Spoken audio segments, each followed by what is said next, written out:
Dans votre déclaration faite hier, et je fais référence au transcript en temps réel du 4 du 12, page 11, ligne 8 à 9, vous avez dit que c'était une marche qui était organisée en RHDP.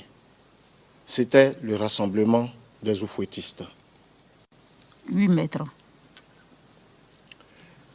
Et pourtant, lorsqu'on regarde, on sait que le RHDP a été créé le 18 mai 2005. Comment pouvez-vous affirmer que c'est le RHDP qui a organisé la manifestation du 24 et du 25 mars 2004? C'était une marche du RHDP. Il y avait les alliances, même bien vrai que ce n'était pas officiel, mais il y avait les alliances. C'était une marche qui était organisée en RHDP.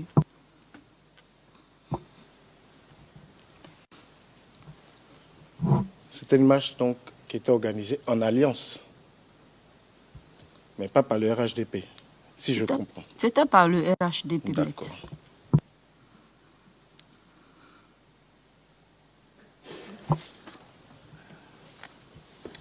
Et cette marche,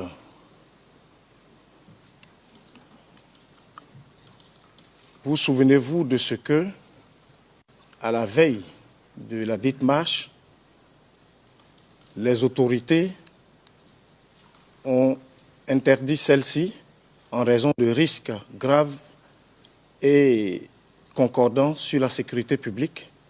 Vous vous souvenez de cette interdiction, madame? Je ne me souviens pas de cela, maître. Vous ne vous souvenez pas du ministre de l'Intérieur qui était venu à la télé et qui avait donné un certain nombre d'éléments qui incitaient le gouvernement pour la quiétude publique à arrêter la marche, à ne pas la faire?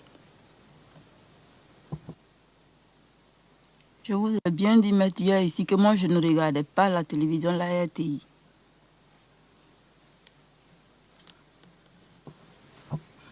D'accord. À la faveur de ces événements, vous avez dit également hier que des MI-24 ont bombardé des militants. Et je peux vous citer avec plus de précision, notamment à la page 8, ligne 14 à 16, vous dites dans un premier temps, comme je vous l'ai dit, ils ont bombardé le quartier, la commune d'Anyama et le quartier Anonkwa. Et plus loin, page 85, ligne 2 à 10, lorsque mon confrère vous demande à propos des MI-24, est-ce que vous en avez vu personnellement ce matin-là? Vous répondez oui. Quand un avion survole, vous voyez, ils ont bombardé les gens de Anonkwa-Kouté, nos militants qui venaient de Anonkwa-Kouté et ceux d'Anyama. Ma question est la suivante, madame. Sachant que,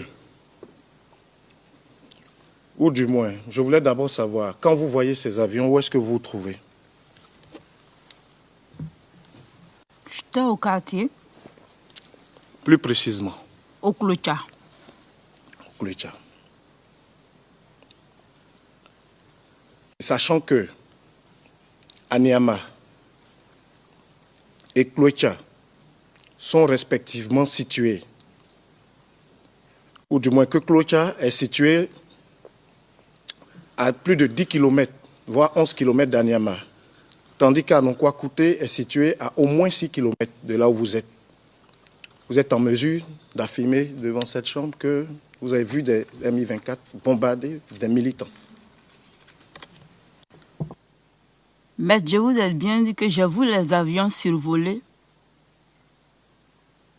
mais j'ai vu des blessés qui avaient été bombardés par le MI-24, notamment le jeune Youssouf Konaté d'Anyama, qui avait perdu toutes ses jambes.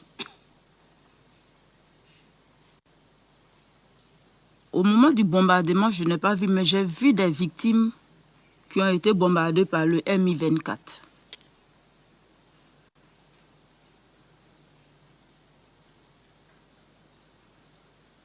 Je vous remercie. Alors, Madame le témoin, avant de vous poser une question, je voulais vous rappeler une déclaration à la page 21, donc du transcript d'hier, ligne 12 à 18. Il s'agissait de savoir si les manifestants, comment se rendaient-ils aux manifestations, et vous répondez, quand nous sortons, nous n'étions pas armés. Les manifestants, nous n'étions pas armés. Quand tu vas revendiquer quelque chose, tu n'es pas armé. On partait revendiquer quelque chose, on n'était pas armé. Est-ce que vous maintenez toujours que vos manifestants n'étaient pas armés, notamment le 16? Ils n'étaient pas armés. D'accord.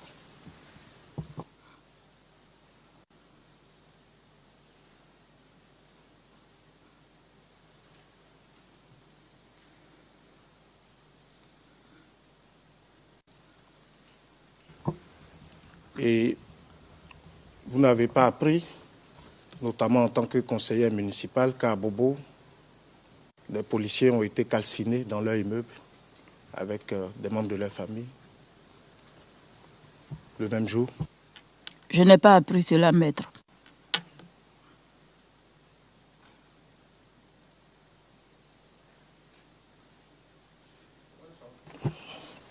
Je voudrais savoir, madame, vous étiez en Côte d'Ivoire durant toute la crise, je veux dire de 2002 jusqu'à la fin de la crise post-électorale.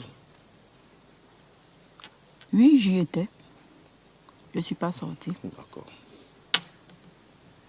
Et durant toute cette période, madame, avez-vous eu connaissance de crimes, de victimes, de massacres, notamment les danseuses d'Adjanou à Boaké?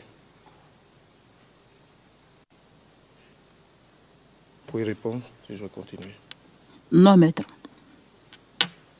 Les gendarmes désarmés de Boaké, 87 gendarmes, vous n'en avez jamais entendu parler? Non, maître. Les massacres de Petit Dieucoué et d'Itrojon, vous n'en avez jamais entendu parler? Non, maître.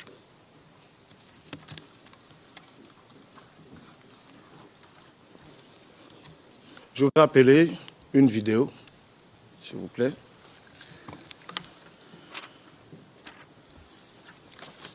C'est la CIV D15 001 39 31. C'est le numéro 58 sur la liste. Et le transcript y afférent est CIV D15 004 14 67. C'est la numéro 1 et 61 sur la liste, s'il vous plaît. Et le time code sera 0009 à 0027. Le quartier du Carrefour est aujourd'hui un village fantôme. Ici, les maisons ont été pillées avant d'être incendiées. Et des découvertes macabres ont lieu tous les jours. Un homme a été jeté dans ce puits. Un homme a été jeté dans ce puits. Sur 5000 habitants,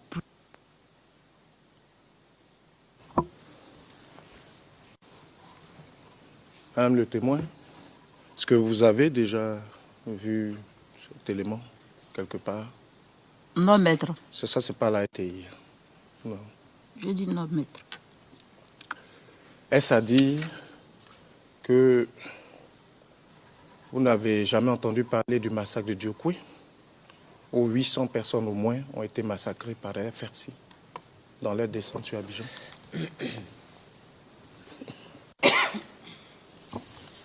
Le juge président, Monsieur MacDonald, il serait préférable que notre contradicteur fournisse des dates également pour chaque incident auquel il fait référence. Le juge président, oui. Monsieur MacDonald, parce que certains ont été mentionnés déjà en 2004, c'est pour mieux situer dans le temps. Le juge président, très bien, très bien. Maître Zoku, vous pouvez poursuivre. Le massacre de Djokwe, donc qu'on situe entre les 27 et 28 mars 2011. Vous n'avez jamais entendu parler de ce massacre? Non. D'accord.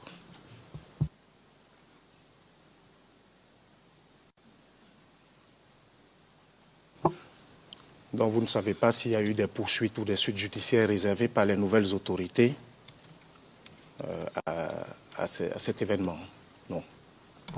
D'accord. Je ne m'en souviens pas. D'accord. Your Honors. Le juge président, Monsieur MacDonald,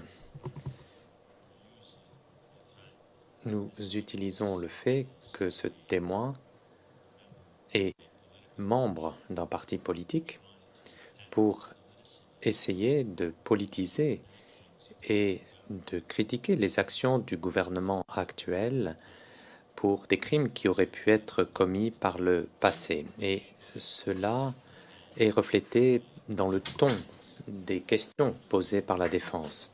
Par conséquent, je vous demanderai... Le juge président interrompant. Non, s'il vous plaît, Maître Zoku, un instant.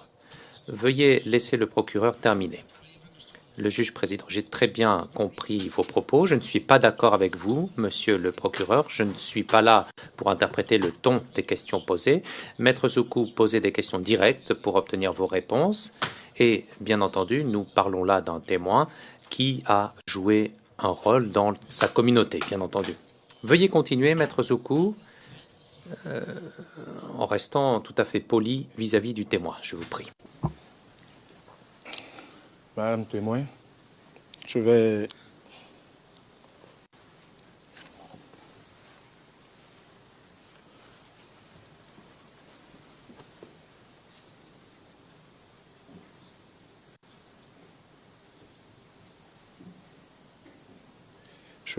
Je vais parler, mais il faudra qu'on soit prudent et qu'on ne dise pas juste le nom. L'engagement de votre fils, celui qui s'est engagé. Qu'est-ce qu'il faisait avant? Il n'avait pas d'occupation au moment des événements? Il venait juste d'obtenir son BT en ouvrage métallique. Et du moment où il s'est engagé, vous aviez des contacts avec lui, des nouvelles de lui? Monsieur le Président, je souhaite ne pas parler de mon fils publiquement.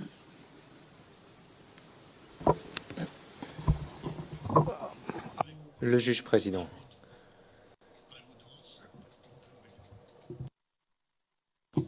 Je dirais également qu'il est préférable de ne pas parler de son fils.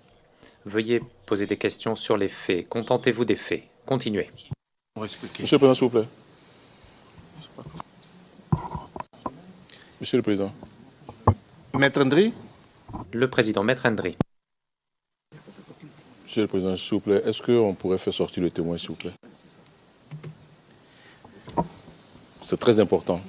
Est-ce qu'on pourrait faire sortir le témoin? Monsieur le Président, nous allons, c'est sûr, nous en remettre à la décision que vous allez prendre, parce que vous avez l'impérium. Nous n'allons pas fait autrement, mais il faudrait que vous sachiez ce que nous pensons de la décision qui vient d'être prise. Monsieur le Président,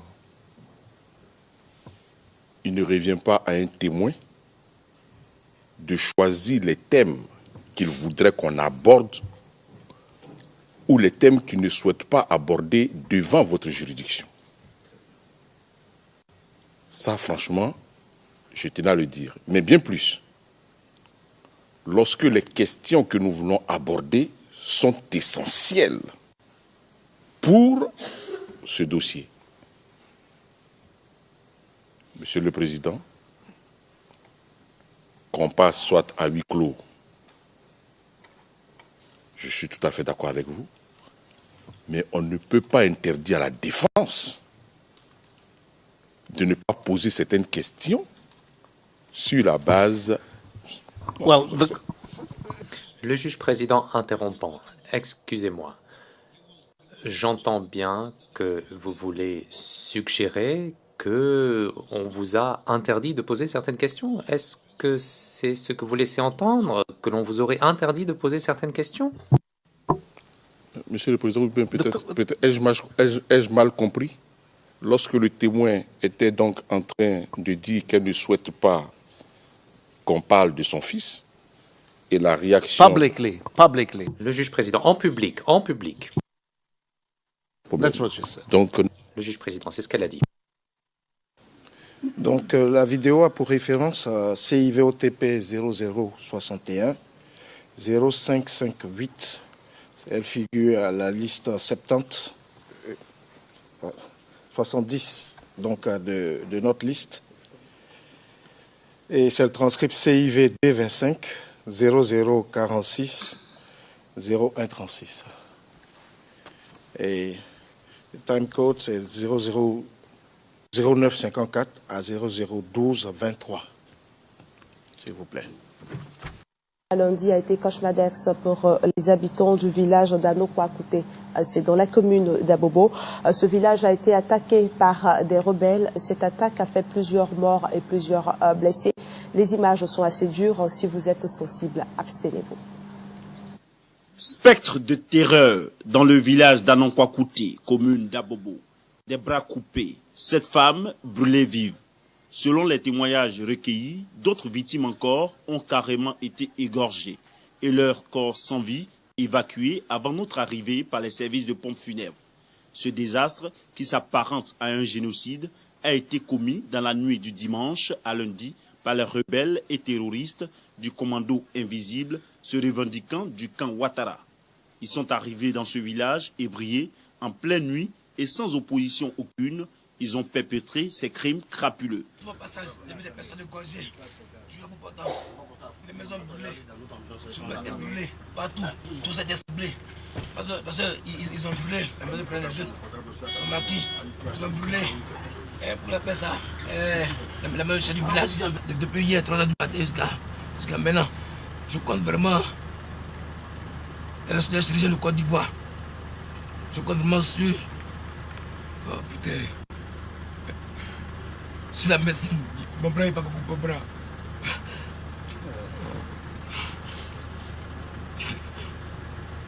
Ils ont commencé à casser les portes. Et ils disent qu'ils sont venus chercher les arbres. Ils nous ont fait sortir. Parce qu'ils étaient sortis. Ils ont cassé tous nos portes. On est sortis. Et ils m'ont demandé où sont cachés les arbres. Je dis, je ne connais pas où sont cassés les arbres. Donc, à ce moment, ils m'ont fait coucher, ils m'ont déshabillé, ils m'ont fait coucher à terre. Donc, il y a un qui a tiré une balle. Une balle là. Il a tiré une balle à 12 canons sciés. Bon, ceux-là, ils ont piqué le couteau, un long couteau, ils ont piqué, traversé, piqué à terre. Donc il me dit, tant que je ne les montre pas là où se trouvent les fusils, ils vont me tuer. À l'heure actuelle, les personnes vulnérables, notamment celles du 3e âge et les tout-petits, sont évacuées par les autorités militaires dans des zones plus sécurisées. Le gouvernement de la République de Côte d'Ivoire s'indigne encore une fois devant de tels actes ignobles.